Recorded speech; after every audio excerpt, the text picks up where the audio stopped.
السلام علیکم ورحمۃ اللہ وبرکاتہ۔ سورۃ صاد میں حضرت سلیمان علیہ السلام کی آزمائش اور خدا تعالیٰ کی جانب سے ابتلا کا ایک مجمل واقعہ اس طرح مذکور ہے: اور بے شک ہم نے سلیمان علیہ السلام کو آزمایا اور ڈال دیا ہم نے اس کی کرسی پر ایک جسم، پھر وہ اللہ کی جانب رجوع ہوا، کہا اے پروردگار مجھ کو بخش دے اور مجھ کو ایسی حکومت عطا کر جو میرے بعد کسی کو میسر نہ آئے، بلا شبہ تو ہی بخشنے والا ہے۔ تب ہم نے اس کے لیے ہوا کو مسخر کر دیا کہ وہ اس کے حکم سے نرم رفتار سے چلتی تھی جہاں وہ پہنچنا چاہتا تھا۔ اس سلسلہ میں مفسرین نے جو تفسیریں کی ہیں ان میں سے دو قابل ذکر ہیں۔ ان میں سے ایک امام فخر الدین رازی رحمۃ اللہ علیہ کی اور دوسری بعض محدثین کی ہے۔ امام رازی رحمۃ اللہ علیہ کی تفسیر کا حاصل یہ ہے کہ حضرت سلیمان علیہ السلام ایک مرتبہ سخت علیل ہو گئے اور ان کی حالت اس درجہ نازک ہو گئی کہ جب تخت پر لا کر بٹھائے گئے تو یہ معلوم ہوتا تھا کہ جسم ہے بے روح۔ اس کے بعد اللہ تعالیٰ نے ان کو صحت عطا فرمائی۔ جب وہ تندرست ہو گئے تو خدا تعالیٰ کا شکر بجا لاتے ہوئے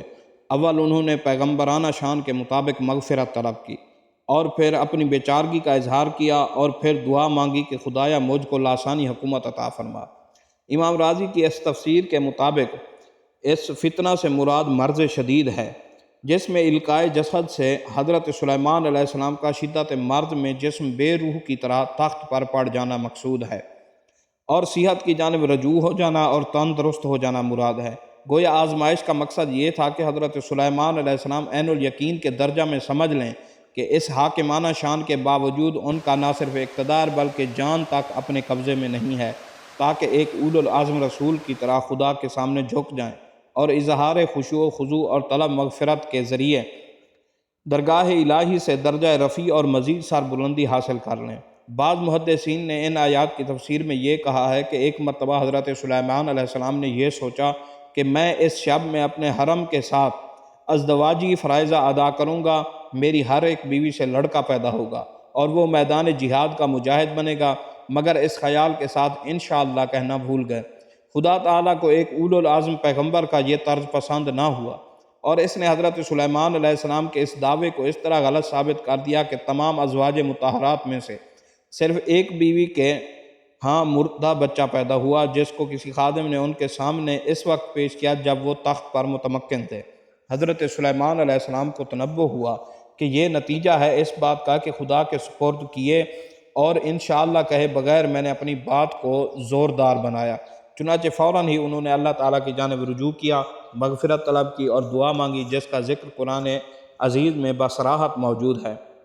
محدثین اپنی اس تفسیر کی دلیل میں بخاری و مسلم کی وہ حدیث پیش کرتے ہیں جو ذیل میں درج ہے،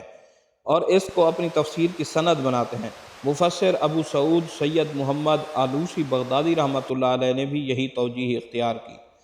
کہ حضرت ابو ہریرہ رضی اللہ تعالیٰ عنہ سے منقول ہے کہ رسول اللہ صلی اللہ علیہ وسلم نے فرمایا، ایک مرتبہ سلیمان بن داؤد نے فرمایا کہ آج رات میں اپنی 70 بیویوں کے پاس جاؤں گا تاکہ ان میں سے ہر ایک بیوی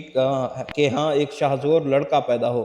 جو اللہ کی راہ میں جہاد کرے۔ حضرت سلیمان علیہ السلام کے وزیر نے ان سے کہا کہ انشاءاللہ، مگر حضرت سلیمان علیہ السلام نے اس جملے کو ادا نہ کیا اور نتیجہ یہ نکلا کہ کوئی بھی بیوی حاملہ نہ ہوئی، البتہ ایک بیوی کے ہاں ناقص بچہ پیدا ہوا جس کا ایک پہلو ندارت تھا۔